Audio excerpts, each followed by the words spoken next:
Welcome to Raw Talent, a podcast from Shore Capital Partners focused on the real work of developing people and building stronger organizations. In this series, members of our talent development team have candid conversations about what it really takes to grow leaders and strengthen teams. Talent development is not just a program. It's the everyday work of coaching, feedback, stretch opportunities, and accountability that shapes performance over time. Each episode explores the real challenges companies face when developing people and the lessons learned along the way. Hey, Anderson.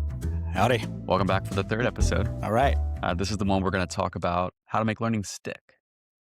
You know, oftentimes we have these awesome professional development programs, but we don't see behavior change. And what that means is that it wasn't actually development.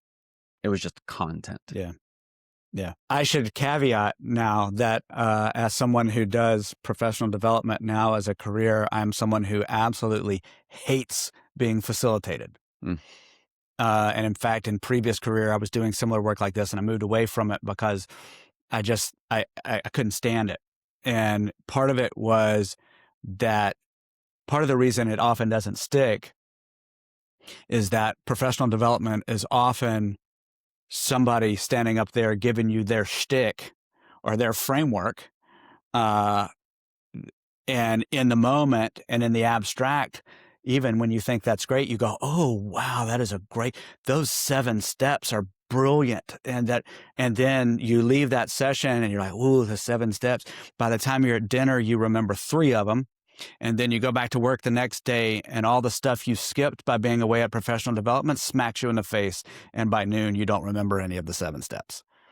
And it's because in the context of that, so much professional development is about the deliverer's message rather than the recipient's need or opportunity. And that's one of the reasons why I gave that caveat. It's like I saw people in front of big ballrooms charging outrageous sums of money and just delivering this stuff that I knew wasn't going to impact anybody in real terms. Yeah, we're so focused on the applause that we can't even focus on the application. Yeah. And a good speaker can bring great energy to the room. And in the moment, that's authentic, but it's not the goal. It's not the goal of why you bring 100 people together in a hotel ballroom or 1,000 people, whatever your company is.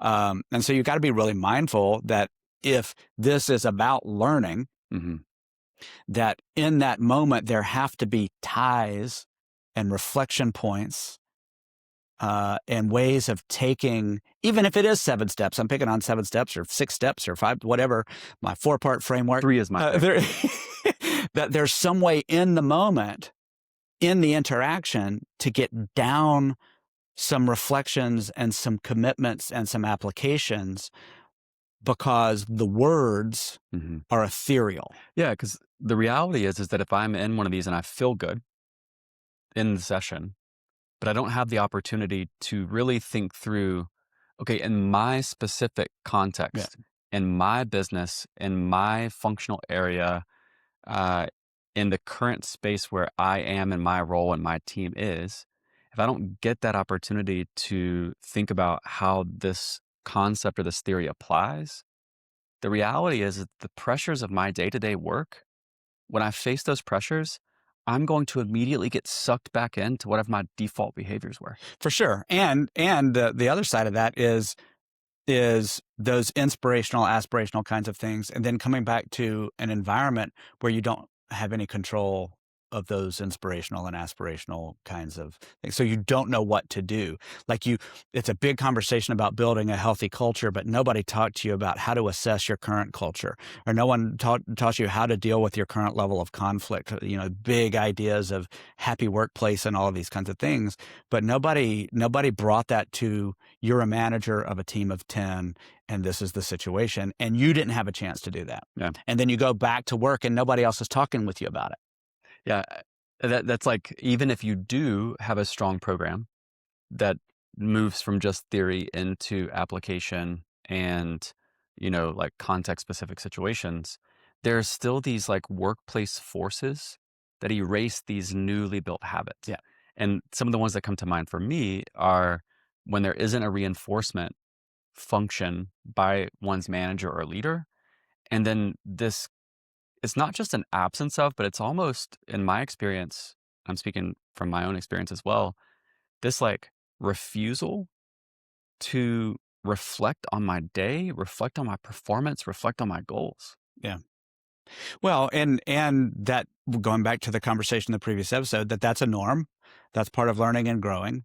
And even as you go into these learning opportunities, that it is an expectation that you bring something back, not that you glaze over in a ballroom or get out your phone and do whatever and just glad you have a day out of the office. And that's just so much about how this kind of stuff ends up playing out. And so, I mean, part of that onus is on the facilitator. Part of that onus is on the company, knowing that you're getting uh, frameworks and information and facilitation that mirrors the people in the room, what they can control, what they can apply, that there's some understanding that you're talking about topic X to a C-suite versus middle management, or middle management versus frontline. Like, all of those things are part of the difference between, you know, um, I mean, it's like teaching math, right?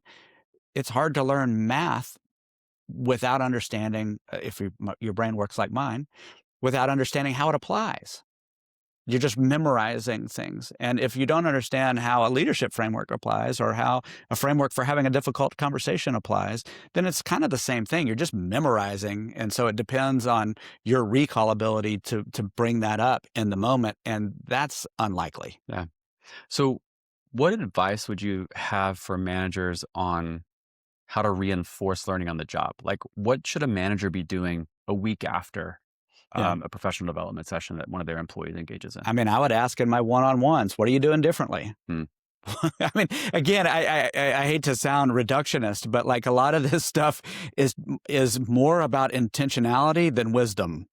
You know, it's like, what have you done differently? What have you approached? And if they know you're going to ask that, Mm-hmm. then they're going to try something different. I also think, though, the best managers need to come with some back pocket examples. Yeah, Like, it's fair. some of the best managers that I've ever had, best leaders I've ever had, would ask that question.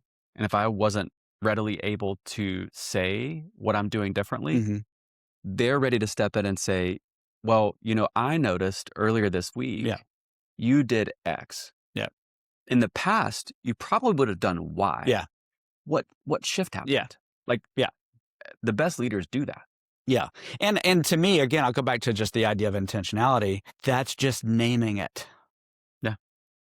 And if a manager can name that you saw a shift in behavior, no matter how small, and a team member can name, or whoever is in the one-on-one can name, well, I wonder, that might have come from this. Or, you always say you have to name it to tame it, kind of thing. Like, if you're just instinctively going through the busyness of the day, and there's not, it goes to reflection, but it's also part of this process of just feedback and one-on-one conversations.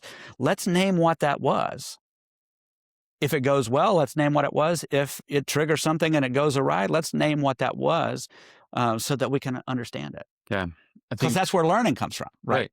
I think you have to get out in front of that and name for your employees, the people that you manage.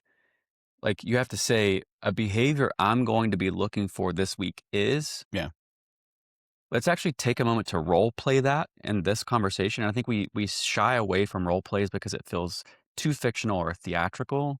And we pop out of it and we just talk about the situation instead of actually getting into it and pretending like we are in that moment. But it's so critically important to say what we're going to practice, actually get into character and do it so that we can work through the clunkiness of the moment. So that way, when it actually shows up in our day-to-day work, we're more confident. We can navigate it more confidently. But then you also, as the manager and the leader, have to say, and here's where I'm going to give you feedback. Mm-hmm. Well, and looped into all of this conversation across episodes is that feedback is normal.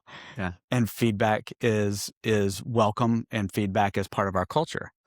Because if it's not, and you say, I'm going to give you feedback, people go, oh God, I'm going to hide from that. It goes back to that same conversation about what people hide from. So part of this is also building that healthy culture so that you can do that. And a role play or anything else feels a lot less awkward when you recognize this isn't some silly out of the blue theatrical kind of thing. This is me learning and getting a rep. Like all of this comes down to what becomes normal in your organization. And, Michael Burcham, my boss, told me, that your culture is a combination of the behaviors you reward and recognize and the behaviors you tolerate. And so I would ask anybody listening to think about, if role play seems awkward, or if this feedback moment seems awkward, step back, be a fly on the wall for your team and your organization, and identify what you're tolerating in absence of doing that. Mm-hmm. And if you shift that, you might have just a little bit of a oof kind of moment, because that stuff you're letting pass to avoid what may feel awkward in a conversation is what's actually building your culture. Yeah. I think another thing that's important, and I think as leaders, we often shy away from, is finding moments for real-time feedback, not waiting until something messes up, not waiting for somebody to bring us a problem. Yeah. But actually sitting at the front desk, if you're an office manager, with the frontline folks. It's actually listening into calls and joining on client calls. Yeah. It's watching how your sales team negotiates and having conversations and priming the pump in the moment or pre that moment and saying, like, if I notice something, I'm actually going to step in, and not being shy in the moment to say, actually, we're going to pause for a second, or immediately after that conversation, giving the feedback. Yeah. Because if it's a week later, if it's 2 weeks later, I don't remember that conversation. Yeah. Well, and that's one of the things that I often say is in this environment, nobody's going to ask you to do less anytime soon. You have to balance that reality with, you can't get too busy to give feedback. And that's everybody. That's not, feedback's got to come from all directions, but you got to build a feedback culture where people will do that in the moment in a safe way. They know how to do it. It's normal to do it. Because again, if you aren't giving feedback, how are you getting better? Like, honestly, let's just pause. And if people aren't giving feedback constantly and giving and receiving in a changing, growing, rapidly evolving industry and business, how in the world are you getting better and keeping up with it? You're not. Yeah. The stickiness trio that we're talking about here is the ability to have reps, reflect on it, and then get feedback. Yeah. Because ultimately, development doesn't need more content. It needs systems for practice. Yeah. Yeah. And feedback has to be generative and nutritional, not what we think of so often as like a grade. You got a B+ on this is not feedback. When I get my children's report cards, I don't look at the grades. I try very intentionally to avoid the grades, and I go straight to the teacher comments. And I read all the teacher comments. Sometimes I don't even go back to look at the grades, but I only look at the teacher comments. I want to understand, are they engaged? Are they asking questions? Are they kind in class?